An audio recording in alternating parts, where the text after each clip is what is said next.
Vem para cá agora, ao som dessa banda, falar sobre cristianismo e o paganismo, e hoje com a participação especial aqui do Padre Bessa. Vem para cá, professor Felipe Santos.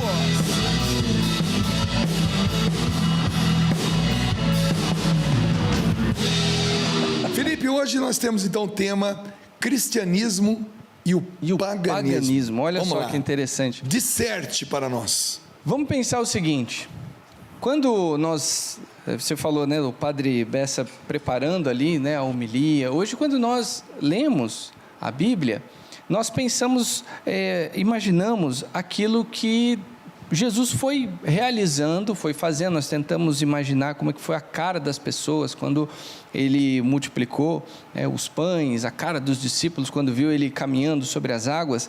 Mas o que eu acho mais interessante disso é que, primeiro, nós temos uma conversão a nível pessoal. Então, aos poucos, aquelas pessoas que imaginavam de forma individual o que era o Salvador, vendo ele, começava uma mudança. Não existia uma certeza imediata, mas começava uma mudança. Depois da sua morte e ressurreição, isso toma uma proporção diferente, que a cultura da humanidade ela começa a viver um processo de conversão, né? O que nos leva aqui o primeiro desenho. Sempre lembrando que toda essa parte vermelha era todo o Império Romano na época de Jesus, né? O Império Romano foi sendo expandido, né? Muitas conquistas. Então tudo que é vermelho aqui era Império Romano. Então é interessante pensar o seguinte: você tinha aqui dentro do Império diversos povos dominados pelo César, que tinham uma licença, vamos dizer assim, né? Era permitido manter a sua crença nativa, contando que pagasse tributo a César, entendesse que César também era divino. Porém, cada um ali vai ter um conceito de certo e errado, de amor, do que amar, do que odiar, do que acolher para a sua cultura, do que rejeitar. O César começou a ser bem-vindo dentro do panteão de diversas civilizações. Aliás, essa é o significado da palavra panteão, né? Ou seja, toda a reunião desses deuses, né? Desse politeísmo, digamos assim. E aí você tem aqui essa transformação dessa cultura, porém de uma forma, digamos assim, militar. Chegava o exército romano, que era superior em sua estratégia e seu armamento e tal. Por meio do domínio, você agora começa a aceitar o nosso estilo de vida. Mas com o cristianismo foi ao contrário, né? Foi com essa ausência de força bruta, né? Mas uma abundância de resistência à perseguição. Então é legal que os primeiros cristãos, eles começam aos poucos a se confrontar com outras culturas, que nos leva ao segundo desenho. Segundo desenho, por favor. É interessante que lá, no capítulo 19, se eu não me engano, do livro de Atos dos Apóstolos, quando Paulo já entra em cena, ele já começa a atuar como evangelizador. Nós temos um episódio entre um líder de uma classe de ourives, que eles faziam em metais preciosos, né, em específico prata, uma estátua da deusa Artemis, ou deusa Deméter, dependendo do lugar que você estiver, e era uma deusa da fertilidade. E esse episódio mostra a fúria que eles tiveram com o cristianismo, que chega ali por meio de Paulo, porque as pessoas começam a se converter, esse mercado começa a cair. Então as pessoas começam a não querer comprar mais essas imagens, essas pessoas começam não mais a frequentar os templos pagãos. Se você não frequenta os templos pagãos, você não vai, digamos assim, contribuir com a classe sacerdotal daquele determinado Deus.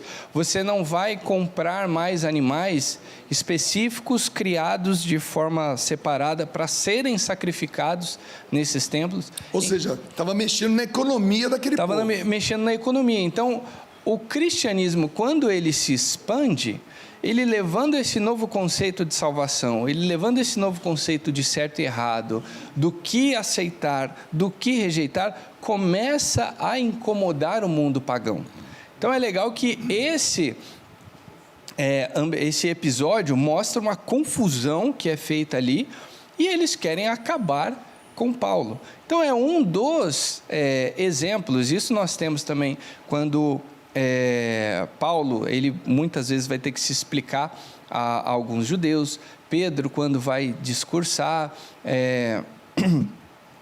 nós teremos lá outros cristãos que são levados a autoridades que vão testemunhar a sua fé, e para alguns isso é um incômodo, porque isso implica numa mudança de vida. E não é hoje para nós, em um mundo já cristão, em um mundo que nós já estamos familiarizados com a figura do sacerdote, que nós estamos familiarizados com diversas paróquias, aceitar movimentos religiosos, aceitar um retiro, vão lá, vou participar de um retiro aqui da renovação, é uma dinâmica diferente e tal. Beleza, é diferente dentro de um processo de conversão que nós já estamos inseridos. Agora imagina lá, quando tudo era novidade. Hoje nós temos uma diversidade dentro do cristianismo, mas naquela época nós tínhamos uma diversidade e também o cristianismo. Então, e é interessante também, me permite, professor Felipe, que quando você fala das perseguições, vamos lembrar que o evangelho nasceu a partir da narração da paixão de nosso Senhor Jesus Cristo, né? Porque os cristãos estavam sendo perseguidos, e a partir do relato da paixão, né, eles se sentiam forte para, nosso Senhor passou por isso, nós vamos passar também. E aí Paulo vai dizer que a cruz é o símbolo do amor da vitória e não da morte, né? Exatamente. Então pensa, agora o símbolo não pode mais ser o César, tem que ser a cruz. Mas como assim? A cruz, uma penalidade mais horrível, desonrosa, isso vai ser um símbolo de salvação? Então eram muitas coisas a serem mudadas na cabeça do pessoal. Assimiladas, né? Hoje vamos pensar, o fato de existir um encontro, um retiro, uma dinâmica, um grupo de oração, isso não vai tirar a autoridade do bispo, isso não vai tirar a autoridade do padre. Agora, naquele momento, você se reunir para celebrar, né, a morte e ressurreição de Jesus, pregar, falar sobre isso, celebrar aquelas primeiras, vamos dizer assim, as primeiras missas, isso era tirar a autoridade de outras classes sacerdotais. Então era um problema muito grande, que nos leva ao terceiro desenho. Põe para a gente aí. E aí é interessante que ao longo do tempo... Alguns deuses... bom, eu sei, você que desenha, né? Isso. Mas diz para nós que deuses são esses. Nós temos aqui Atena, Poseidon, Hera, lá atrás temos o Hades, aqui temos a deusa Afrodite. Então são elementos ligados à fertilidade, à inteligência, à guerra, a rainha do lar, o deus dos mares, onde até para os hebreus, né, o mar é aquele mistério, é algo ruim, é algo que você não domina, né? O deus do submundo, né? Não seria o deus dos mortos, seria o deus do submundo, o que eles imaginavam com relação ao pós-vida. Então, todos esses conceitos, eles começam a cair e dar lugar à visão de salvação do cristianismo. Então, é interessante que nós... Ou seja, desmontar toda uma como é que é a palavra... toda uma mitologia, isso, né? Desmontar para construir uma visão salvífica do cristianismo. Então é interessante que desde o começo, ainda mais hoje, que se fala muito sobre aceitar qualquer tipo de coisa, tem que acolher qualquer tipo de coisa, tudo bem, acolher sim, agora descaracterizar o cristianismo para simplesmente existir uma suposta sadia convivência, não. Então, desde lá atrás, quando nós olhamos para a nossa história, nós vemos que somos herdeiros, né?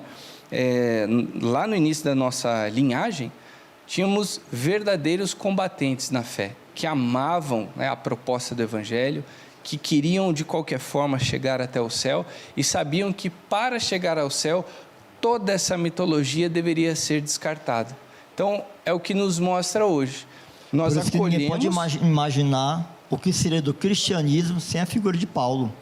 O que seria do cristianismo sem Paulo? Um homem que foi preparado por Deus para uma missão que nenhum dos outros e passou a discípulos, seguir. por ter origem judaica, né? Ele que tinha a formação farisaica, que tinha a formação dos essênios, tinha a formação do que a gente está estudando também, dos estoicos, é uma pessoa que presenciou e incentivou o primeiro mártir, Santo Estevão. Exato, que tinha cidadania romana, que tinha uma carta de irrepreensão, era um homem completo para essa missão. Exatamente, e o mais interessante é o quê?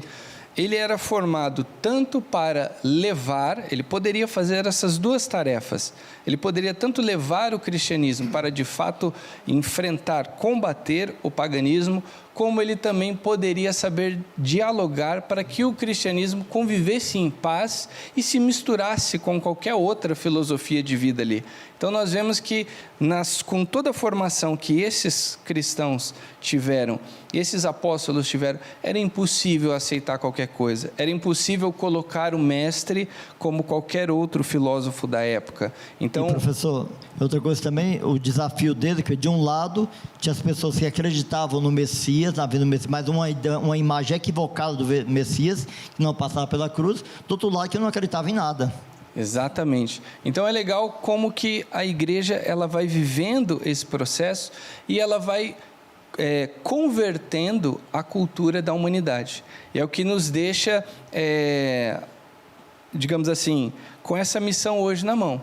Hoje nós somos, né, esses membros da igreja que levamos essa missão de converter a humanidade. Então nós temos que amar o que Jesus fez lá com os apóstolos, devemos proteger isso. Não é nossa função inventar moda, nem rebaixar a fé como qualquer outra linha de pensamento, como qualquer outra crença. Senão, por que viver isso aqui? Se é igual a qualquer uma, então por que viver a conversão? Então, hoje nós precisamos muito olhar para trás, aprender com esses primeiros grandes heróis e saber que somos herdeiros dessa missão. Chegou a nossa vez de defender a fé e lá na frente, alguns vão olhar para a nossa história e vão se apoiar em nós para seguir com essa missão. E lembrando que nós temos duas certezas na vida, duas. Enquanto estamos vivos, temos duas certezas. Uma, eu vou morrer. Não tem jeito, eu vou morrer. Mas a outra, eu vou ressuscitar. Tá? Eu vou ressuscitar. E se Jesus não tivesse ressuscitado, como diz Paulo, vã seria a nossa fé. Mas como ele ressuscitou, então, um dia, pela ordem normal eu vou primeiro, depois vai o senhor, depois vai o Felipe. É uma certeza, a gente vai morrer. E o nosso lugar? É o céu. E outra certeza é a ressurreição e a nossa morada eterna no céu. Aí sim a vida em plenitude vai ser maravilhosa. Esse foi mais um Café, Bolinho e Teologia, e hoje super especial. Antes, www.professorfelipesantos.com.br, que é o canal do Felipe. Canal não, é a minha plataforma lá com as aulas. Tem mais de 100 cursos, aliás, 100 aulas para você se inteirar aí com tudo aquilo que você precisa saber sobre a sua igreja católica, apostólica, romana, maravilhosa. Lembrando que diz Santo Agostinho, só se ama aquilo que se conhece. Esse foi mais um Café, Bolinho e Teologia. Valeu, professor.